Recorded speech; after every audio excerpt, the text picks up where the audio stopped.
Ravi arrest తర్వాత ఐబొమ్మకి సంబంధించిన Ravi arrest తర్వాత మొత్తానికి పైరసీకి సంబంధించిన అంశాలకు సంబంధించి అనేక కొత్త కోణాలు వెలుగులోకి వస్తున్నాయి. ముఖ్యంగా ఈ కేసుకు సంబంధించి ఇప్పటికే హైదరాబాద్ పోలీస్ కమిషనర్ కానీ సినీ రంగానికి సంబంధించిన నిపుణులు మాట్లాడారు. అదేవిధంగా సైబర్ సెక్యూరిటీకి సంబంధించి ఏ రకంగా జాగ్రత్తలు తీసుకోవాలనే అంశంపైన కూడా మనం మాట్లాడుకున్నాము. కానీ అసలు ఇండస్ట్రీ మొత్తాన్ని ఏ రకంగా చూస్తుంది? ఇండస్ట్రీలో పైరసీని ప్రతి ఒక్కరు ఖండించాల్సిందే, ఎట్టి పరిస్థితిలో పైరసీని ప్రోత్సహించవద్దు. కానీ పైరసీకి రావాల్సిన పరిస్థితులు ఏంటి? కామన్ మ్యాన్ ఏం కోరుకుంటున్నాడు, కామన్ ప్రేక్షకుడు సినీకి సంబంధించి ఏం కోరుకుంటున్నాడు, ఒక సినిమా చూడాలంటే ఆయన పరిస్థితి ఏంటి, వీటన్నిటికి సంబంధించి మనం మాట్లాడదాం. మనతో పాటు శ్రీనివాస్ వాలి ఉన్నారు, మా సినీ రంగానికి సంబంధించిన విశ్లేషకులు. సార్, ప్రధానంగా ఒక కామన్ వ్యూవర్గా నేను మిమ్మల్ని అడుగుతున్నాను, ఒక సినిమాకు నేను వెళ్ళాలంటే నాకు అయ్యే ఖర్చు కూడా నన్ను భయపెడుతుంది, ఇది కూడా పైరసీకి ఒక రకంగా కారణం కాదంటారా? కావచ్చండి.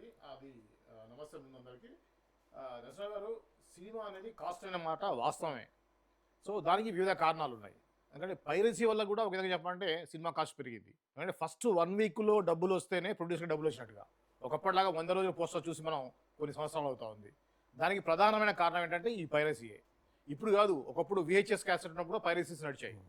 సో పైరసీ వల్ల ప్రొడ్యూసర్లకు భయం ఎక్కువైంది. ఎక్కువ రోజులు మనం సినిమాను ఆడాలించలేం కాబట్టి తక్కువ రోజుల్లో, వారం రోజుల్లో మన సినిమా డబ్బులు మనకు రావాలి అనే ఉద్దేశంతో రేట్లు పెంచడం జరిగింది.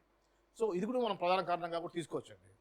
అంటే ఏ రకమైన జాగ్రత్తలు నిర్మాతలు తీసుకోవాలి? పర్టికులర్గా ఇలాంటి పైరసీ అనుకోండి, లేకపోతే ఐబొమ్మ లాంటి వెబ్సైట్స్ వచ్చిన తర్వాత ఒక నిర్మాతగా ఏ రకమైన జాగ్రత్తలు తీసుకోవాల్సి ఉంటుంది? అంటే కాయిన్కి 2 సైడ్స్ ఉన్నట్టుగా ఇప్పుడు టెక్నాలజీ కూడా 2 రకాలుగా, మంచికి చెడు కూడా వాడుతూ ఉన్నారు. ఒకప్పుడు మనకి డిస్ట్రిబ్యూషన్ వ్యవస్థ ఉండేదండి. అంటే ఒక సినిమా రీల్ రూపంలో ఉండేది, ఆ రీళ్లు డిస్ట్రిబ్యూటర్ దగ్గరికి వెళ్ళాయి, అక్కడి నుంచి థియేటర్స్కి వెళ్ళాయి. ఇప్పుడు టెక్నాలజీ పెరిగిన తర్వాత, డిజిటల్ డిస్ట్రిబ్యూషన్ వచ్చిన తర్వాత సినిమా అనేది ల్యాబ్ నుంచి డైరెక్ట్గా ఆన్లైన్ ద్వారా ఆన్లైన్ డిస్ట్రిబ్యూటర్కి వెళ్తుంది. అంటే ఇప్పుడు మనం ఆన్లైన్లో డిస్ట్రిబ్యూట్ చేసే సంస్థలు ఏవైతే ఉన్నాయో ఆ సంస్థలకి వెళ్ళటం వల్ల ఆ టైంలోనే ఈ యొక్క పైరసీ అనేది జరుగుతూ ఉంది. అంటే హై క్వాలిటీ ప్రింట్, ఒకప్పుడు VHS అయ్యేటప్పుడు ఏంటంటే ఒక 10% మాత్రమే ఆ పైరసీ చూసేవాళ్ళు. ఇప్పుడు ఎబో 50% పైరసీ మీద పైరసీ చూస్తున్నారు. ఎందుకంటే డిజిటల్ స్క్రీన్స్ వచ్చాయి మనకి. అంటే ఇంట్లోనే పెద్ద పెద్ద డిజిటల్ టీవీస్ రావడం వల్ల దాంట్లో హై క్వాలిటీలో మన సినిమా చూస్తున్నప్పుడు ఎందుకు థియేటర్కి వెళ్ళేసి ₹1000 ఖర్చు పెట్టాలి అనేటువంటి దానికి ప్రేక్షకుడు వచ్చాడు.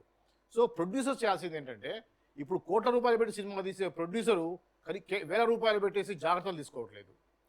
వాళ్ళ సిస్టమ్, ఎడిటింగ్ సిస్టమ్ని కానివ్వండి, వాళ్ళ యొక్క డేటాని ఏ విధంగా అయితే భద్రపరుచుకునేటువంటి సిస్టమ్స్లో సెక్యూరిటీ ఉంటే మాత్రం ఇటువంటి జరిగే అవకాశాలు చాలా తక్కువగా ఉంటాయి. ఇంకోటి ఏంటంటే, ఇప్పుడు ఆల్రెడీ ప్రైమ్ లాంటి, నెట్ఫ్లిక్స్ లాంటి OTT సంస్థల దగ్గర నుంచి కూడా వాళ్ళు తీసుకుంటున్నారు. సైబర్ క్రైమ్ చేసే వాళ్ళు ఎవరైతే ఉన్నారో వాళ్ళు ఆ డేటాని దొంగిలిస్తున్నారు. అలా వాళ్ళు కూడా అవుట్డేటెడ్ విండోస్ వెర్షన్ వాడుతున్నారు. రీసెంట్గా మనకు తెలిసింది ఏంటంటే, ఈవెన్ అమెజాన్ ప్రైమ్ కూడా విండోస్ చాలా 10 years 15 years బ్యాక్ విండోస్ వాడుతున్నారు. వాటికి సెక్యూరిటీ తక్కువ. ఇప్పుడు అప్డేటెడ్ వెర్షన్లో ఏమైందంటే, విండోస్ ఎప్పటికప్పుడు సెక్యూరిటీ హ్యాకర్స్ని బేస్ చేసుకుని హ్యాక్ అవుతున్నాయి కాబట్టి సెక్యూరిటీ పెంచుతూ ఉంటారు వాళ్ళు. ఆ అప్డేట్ చేయకుండా ఓల్డ్ వెర్షన్ సర్వర్స్ వాడటం వల్ల కూడా ఈ యొక్క హ్యాకింగ్ జరుగుతుంది. ముఖ్యంగా ప్రొడ్యూసర్లు, ₹1,00,00,000 పెట్టి సినిమా తీసే ప్రొడ్యూసర్లు ఆ యొక్క ఎడిటింగ్ చేసేటువంటి ల్యాబ్లో ఉన్నటువంటి సిస్టమ్స్ని అప్డేటెడ్ వెర్షన్స్ వాడి వాటి సెక్యూరిటీ తీసుకుంటే ఇటువంటి చోరీ జరిగేటువంటి అవకాశాలు చాలా తక్కువగా ఉంటాయి.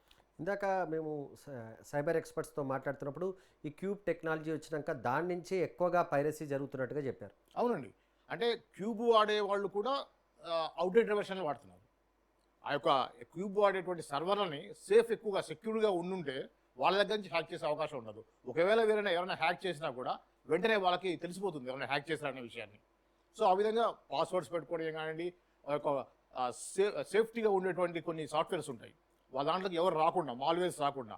ఇంకోటి అంటే, ఆ సిస్టమ్స్లోకి ఇందాక మనకి శ్రీధర్ గారు అన్నట్టుగా కొన్ని యాప్స్ డౌన్లోడ్ చేసుకున్నప్పుడు ఆటోమేటిక్గా మన సిస్టమ్ అనేది హ్యాక్ అవుతుంది.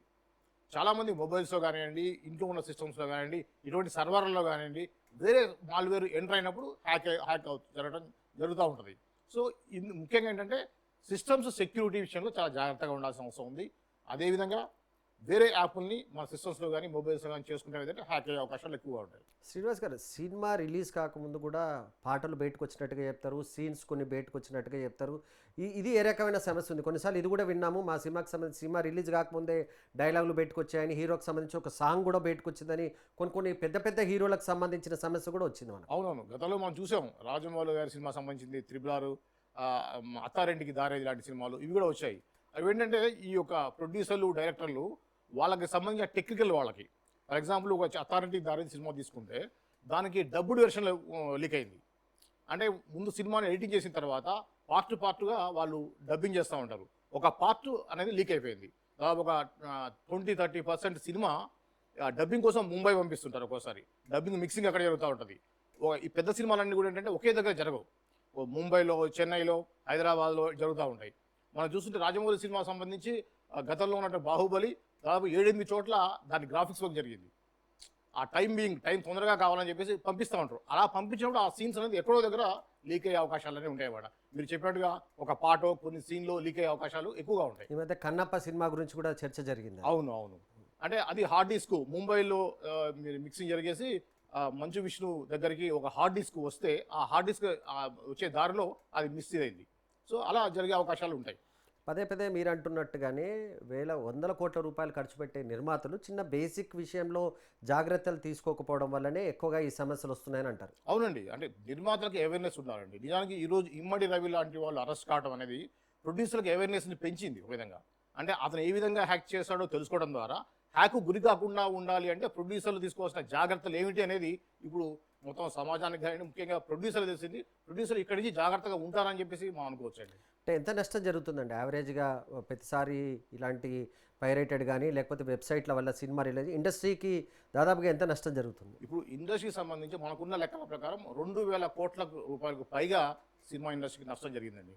నిజంగా ఒక సినిమాని అంటే దీంట్లో ఇందాక మీరు చెప్పినట్టుగా ఒక ప్రేక్షకుడు బేసిక్గా ఉన్నటువంటి ప్రేక్షకుడు థియేటర్కి వెళ్ళాలంటే డబ్బులు ఎక్కువ కావడం వల్ల అదే కనుక ఈ విధంగా ప్రొడ్యూసర్కి లాభాలు వస్తే ఆటోమేటిక్గా టికెట్ రేట్ కూడా తగ్గుతాయండి. ఆటోమేటిక్గా ఒక సినిమా 50 రోజులు 100 రోజులు ఆడుతుంది అనుకున్నప్పుడు ఆటోమేటిక్గా ప్రొడ్యూసర్ కూడా తక్కువ రేటుకే అమ్ముతాడు. ఆ విధంగా ప్రేక్షకుడు కూడా తక్కువ దానికి టికెట్కే సినిమా వినోదం అనేది దొరుకుతుందండి. సో ఇప్పుడు మీరు అన్నట్టుగా సినిమా ఇండస్ట్రీ ఇచ్చిన లెక్కల ప్రకారం అయితే 2,000 కోట్లకు పైగా నష్టం జరిగిందండి. ఈ ఐబొమ్మ లాంటి సైట్ల వల్ల నష్టం జరిగింది. అంటే ఒకటి ఇందాక చిరంజీవి గారు కూడా చెప్పారు, ఇందాక ప్రెస్ మీట్లో కూడా చెప్పింది ఏంటంటే ఓన్లీ సినిమా నిర్మాతనే చూస్తున్నారు. కామన్ ప్రేక్షకుడు ఏంటంటే ఆ నిర్మాతకి ఏంటి 100 కోట్లు సంపాదిస్తుందో ఆ హీరోకి ఏంటి అనుకుంటున్నారు. కానీ ఓన్లీ హీరో, నిర్మాత, దర్శకుడు మాత్రమే కాదు సినిమా ఇండస్ట్రీ అంటే. దీని మీద ఆధారపడి వేల మంది, లక్షల మంది, ఇండియా విడిగా తీసుకుంటే లక్షల మంది దీని మీద ఆధారపడి ఉన్నారండి. సినిమా హాల్ గేట్ ఓపెన్ చేసేవాడి దగ్గర నుంచి మొదలు పెడితే క్యాంటీన్ వాడు, టికెట్స్ అమ్మేవాడు, ఇలా సైకిల్ స్టాండు, ఇవన్నీ చూసుకుంటే కొన్ని లక్షల మంది ఇవే డిపెండ్ అయి ఉంటారు. వాళ్ళందరికీ కూడా నష్టం జరుగుతుంది. దాన్ని మనం గమనించాల్సిన అవసరం ఉంది. ఈ విధంగా చూసుకుంటే వేల కోట్ల రూపాయలు ఖచ్చితంగా ఇండస్ట్రీకి నష్టం అయితే జరిగిందండి. సినిమాకి సంబంధించినంత వరకు మనం ఖచ్చితంగా పైరసీని అరికట్టాల్సిందే. పైరసీని ప్రోత్సహించవద్దు, ఇలాంటి సైట్స్ చూడొద్దని మనం కూడా పదే సార్లు చెప్తున్నప్పటికీ ఒక్కసారి ఈ అంశాన్ని పక్కన పెట్టినంత వరకు, ఎందుకంటే పైరసీకి సంబంధించి ఖచ్చితంగా ఎవరు కూడా దాన్ని సమర్థించట్లేదు, దాన్ని వ్యతిరేకించాల్సి ఉంటుంది. కానీ కామన్ మ్యాన్కి సంబంధించినంత వరకు గతంలో 100 రూపాయలు నా దగ్గర ఉంటే నేను వెళ్ళి సినిమా చూసేవాడిని, లేకపోతే నా ఫ్యామిలీతో వెళ్ళి సినిమా చూసే అనే వాళ్ళు ఇప్పుడు ఒక ఫ్యామిలీ, ఒక 2 పిల్లలు, భార్యాభర్తలు సినిమాకి వెళ్ళాలంటే పరిస్థితికి 1,000 రూపాయలు ఖర్చు అవుతుందనే భావన కూడా వస్తుంది. దీనిపైన ఎందుకు ఇండస్ట్రీ ఆలోచించదు? ఇండస్ట్రీ అనేది ఆలోచన చేస్తుందండి. గతంలో మనం చూసినట్టయితే దాసరి నారాయణరావు గారు ఉన్నప్పుడు ఆయన ఎక్కువగా చిన్న సినిమాలకి టికెట్ల రేట్ల విషయంలో చాలా సీరియస్గా ఆయన టైంలో జరిగింది, డిస్కషన్ కూడా జరిగింది. కాకపోతే ఏంటంటే ఇప్పుడు కోడి ముందా గుడ్డు ముందా అన్నట్లుగా ఇప్పుడు ఈ పైరసీని అరికడితే మాకు లాభాలు వస్తాయని ప్రొడ్యూసర్లు, సినిమా రేట్లు తగ్గితే మేము సినిమా హాల్కి వచ్చి చూస్తాం అనేది ప్రేక్షకుడు అనుకోవడం వల్ల ఈ యొక్క పరిస్థితి అయితే ఉందండి. ఖచ్చితంగా దీని గురించి మనం చూసాం. గతంలో కూడా ఆంధ్ర డిప్యూటీ సీఎం పవన్ కళ్యాణ్ కూడా దీన్ని చాలా సీరియస్గా తీసుకున్నారు. గతంలో జరిగిన కూడా సినిమా రేట్లు, సినిమా హాల్ల మీద కూడా రైడింగ్స్ చేసి ప్రాపర్గా మీరు తీసుకునే టికెట్స్కి తగ్గట్టుగా మీరు సర్వీస్ ఇస్తున్నారా లేదా, క్యాంటీన్లో తినుబండారాల రేట్లు ఎలా ఉన్నాయి. ముఖ్యంగా మనం చూసాం గతంలో కూడా పాప్కార్న్ కొనాలంటే 250 రూపాయలు అవుతుంది. ఒక ఫ్యామిలీ సినిమాకి వెళ్ళాలంటే, 3 సినిమాకి వెళ్ళాలంటే దాదాపు 2,000 రూపాయలు ఖర్చు అవుతుంది. అందుకే ప్రేక్షకుడు సినిమా హాల్కి దూరం అవుతున్నాడు అనేది మనకు బాగా వినిపిస్తున్నటువంటి నిజం. యాక్చువల్గా దీని మీద కూడా దృష్టి పెడుతుందండి, గవర్నమెంట్ పెడుతుంది. At the same time industry కూడా ఆలోచిస్తుంది తక్కువ రేటుకి సినిమాని ఎలా అందించాలనే ఆలోచన అయితే ఉంది. అంటే టెక్నాలజీ పెరిగింది నరసింహ గారు. ఇప్పుడు టెక్నాలజీ పెరిగినప్పుడు దాన్ని అడాప్ట్ చేసుకోవాలి. ఇప్పుడు మనం ఒకప్పుడు లాగా కుటుంబ కథా చిత్రాలు అందరూ కలిసి ఫ్యామిలీతో సినిమాకి వెళ్ళే పరిస్థితి లేదు. టీవీ పెరిగిన తర్వాత సినిమా హాల్ కంటే, సినిమా హాల్కి వెళ్ళి సినిమా చూడాలి అంటే సినిమా ఎక్స్పీరియన్స్ ఉంటేనే పోతాడు. ఆ సౌండ్ ఎఫెక్ట్స్, ఆ విజువల్ ఎఫెక్ట్స్ అలా ఉంటేనే థియేటర్కి వెళ్ళి చూసే పరిస్థితి ఉంది. రానున్న కాలంలో ఏంటంటే సినిమాకు చూసేటువంటి థియేటర్కి వెళ్ళి చూసే సినిమాలు వేరే ఉంటాయి, ఓటీటీ చూసే సినిమాలు వేరే ఉంటాయి. ఇప్పటికే ఆల్రెడీ ఆ ట్రెండ్ అనేది స్టార్ట్ అయింది. ఓటీటీలోనే సినిమాలు రిలీజ్ అవుతున్నాయి. డైరెక్ట్ ఓటీటీలో రిలీజ్ అయ్యే పరిస్థితి ఉంది. ఇక ముందు ఎక్కువ ఉంటాయండి అట్లాంటి. ఇప్పుడు బాహుబలి లాంటివో, ఇప్పుడు త్రిబుల్ ఆర్ లాంటి పెద్ద పెద్ద సినిమాలు మాత్రమే థియేటర్కి వెళ్ళి ఆ సౌండ్ని కానీ ఆ విజువల్ కానీ ఎక్స్పీరియన్స్ చేయాల్సిన సినిమాలు మాత్రమే థియేటర్కి వెళ్ళి చూస్తారు. మామూలు సినిమాలు ఓటీటీలో చూస్తారు.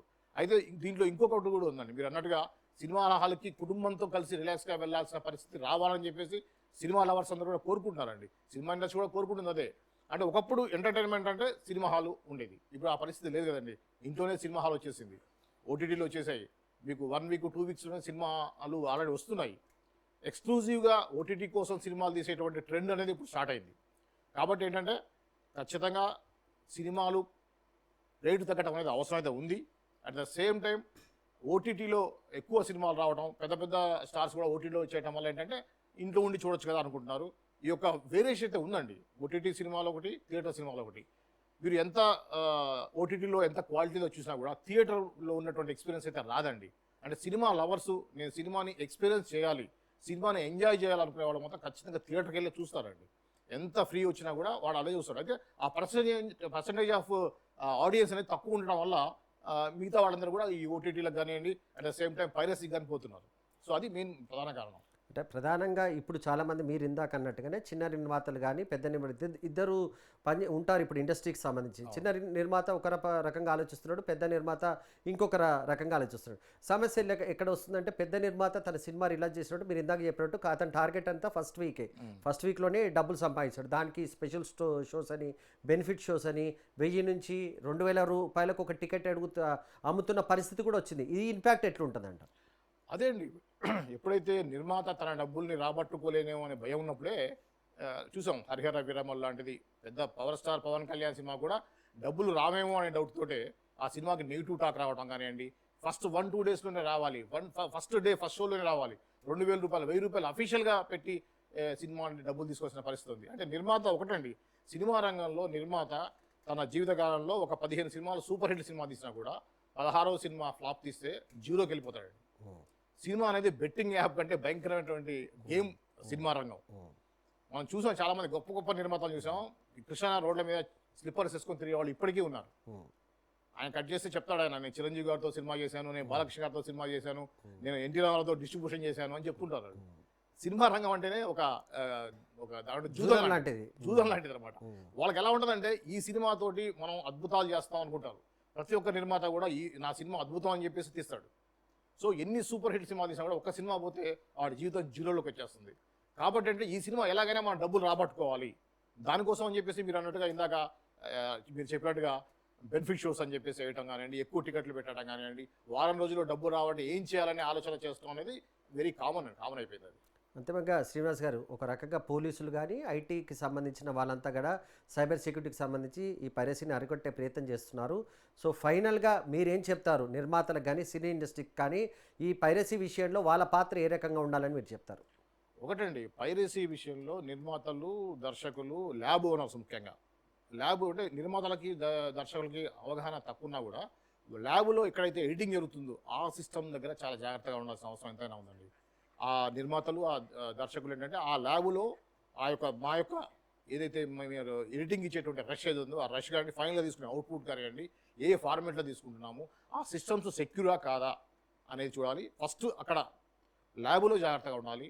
ఆ ల్యాబ్ నుంచి నెక్స్ట్ వచ్చేసి ఎవరైతే ఈ డిజిటల్ డిస్ట్రిబ్యూషన్ చేస్తున్నారో వాళ్ళ దగ్గర, మూడవది వచ్చి ఓటీటీ సంస్థ. ఈ 3 చోట్ల జాగ్రత్తగా ఉండాల్సిన అవసరం ఉందండి.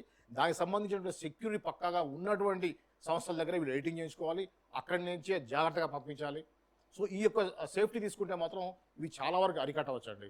ఇట్ సేమ్ టైం మీరు అడిగారు, ఇంకొక విషయం కూడా నేను చెప్తున్నాను, ప్రేక్షకుడు కూడా ఎవడైతే సినిమాని మనం ఫ్రీగా చూద్దాం అనుకున్నారో ఇప్పటి వరకు ఉన్న పరిస్థితులు ఇప్పుడు ఈ రోజు నుంచి కూడా జనంలో భయం స్టార్ట్ అవుతుందండి. నేను ఐబొమ్మలో సినిమా చూస్తే నా యొక్క డాటా మొత్తం కూడా చోరీకి గురి అవుతుంది అనేటువంటి ప్రమాదం ఉందనేది ఈరోజు మాకు సజ్జనార్ గారు చాలా క్లియర్గా చెప్పారు. మీరు ఏదో సినిమా చూస్తాం అనుకోవడం కాదు, మీ డాటా మొత్తం వాడి చేతిలో పెడుతున్నట్టు. ఏ టైంలో అయినా సరే 50 లక్షల మంది సబ్స్క్రైబర్స్ యొక్క డాటా వాడి దగ్గర ఉందండి. ఈరోజు మీరు అమెరికా లాంటి రాజ్యాలు చూస్తే, అమెరికా లాంటి అగ్రరాజ్యాలు చూస్తే ఈమెయిల్ ఐడి ఇవ్వమంటే ఇవ్వరండి ఎవరు. ఈమెయిల్ ఐడి ఇవ్వాలంటే 1-10 సార్లు ఆలోచిస్తారు. ఎక్కడ కూడా మెయిల్ ఐడి ఇవ్వరు, ఫోన్ నెంబర్ ఏమంటే ఇచ్చేస్తారు, కానీ ఈమెయిల్ ఐడి మాత్రం ఇవ్వరు. ఈమెయిల్ ఐడిలో బ్యాంక్కి సంబంధించిన ఆల్ డీటెయిల్స్ బ్యాంక్కి అటాచ్ అయి ఉంటుంది కాబట్టి వాడికి సంబంధించిన టోటల్ డాటానే వాడు తీసేసుకుంటాడు. అలాంటిది మనం సింపుల్గా మన మొబైల్లో ఆల్రెడీ మన లాగిన్ ఉంటుంది, మెయిల్ ఐడి లాగిన్ ఉంటుంది, లాగిన్తో లాగిన్ అయిపోతాం, దాంట్లో ఐబొమ్మ సినిమా చూస్తాం. ఐబొమ్మ వాడికి మీ ఇన్ఫర్మేషన్ మొత్తం పొందాడు. వాడు దాన్ని ఏ విధంగా అయినా వాడుకోవచ్చు. ఇందాక మనకి శ్రీధర్ గారు కూడా అదే విషయం చెప్పారు. ఉగ్రవాద చిక్కులు కూడా వెళ్ళొచ్చు. మీ యొక్క పేరు మీద, మీ మెయిల్ ఐడి మీద ఎన్నో కార్యక్రమాలు జరుగుతాయి. కాబట్టి చూసేవాళ్ళు కూడా చాలా జాగ్రత్తగా ఉండాలి. చాలామందికి ఇప్పుడు మనకు అన్ని మీడియాల్లో మనం ఈరోజు ప్రెస్ మీట్లు చూశారు కాబట్టి అందరికీ అవేర్నెస్ కూడా వస్తుంది. ముందు ముందు కూడా ఈ యొక్క చూసేవాళ్ళు కూడా తగ్గుతారండి. ఖచ్చితంగా తగ్గుతారని భావిద్దాం. ఇందు మూలంగా సినిమా ఇండస్ట్రీ కూడా మంచి జరుగుతుందని చెప్పేసి మేము ఆశిస్తున్నాం. థ్యాంక్ యూ శ్రీనివాస్ గారు. మొత్తానికి ఇండస్ట్రీ పరంగా కూడా జాగ్రత్తలు తీసుకోవాలి. ముఖ్యంగా సినిమా రేట్లకు సంబంధించిన అంశం ఆలోచించడంతో పాటు డేటా ఏది బయటకు వెళ్లకుండా దీనికి సంబంధించి కోట్ల రూపాయలు ఖర్చు అయితే పెడుతున్నారు కానీ చిన్న చిన్న జాగ్రత్తలు తీసుకోవట్లేదు. దానివల్ల కూడా ఈజీగా డేటా బయటకు వెళ్తుంది. సినిమాకి సంబంధించినంత వరకు పైరసీగా మారుతున్న నేపథ్యంలో సినీ నిర్మాతలు కూడా జాగ్రత్తలు తీసుకోవాలని చెప్పేసి శ్రీనివాస్ గారు అంటున్నారు.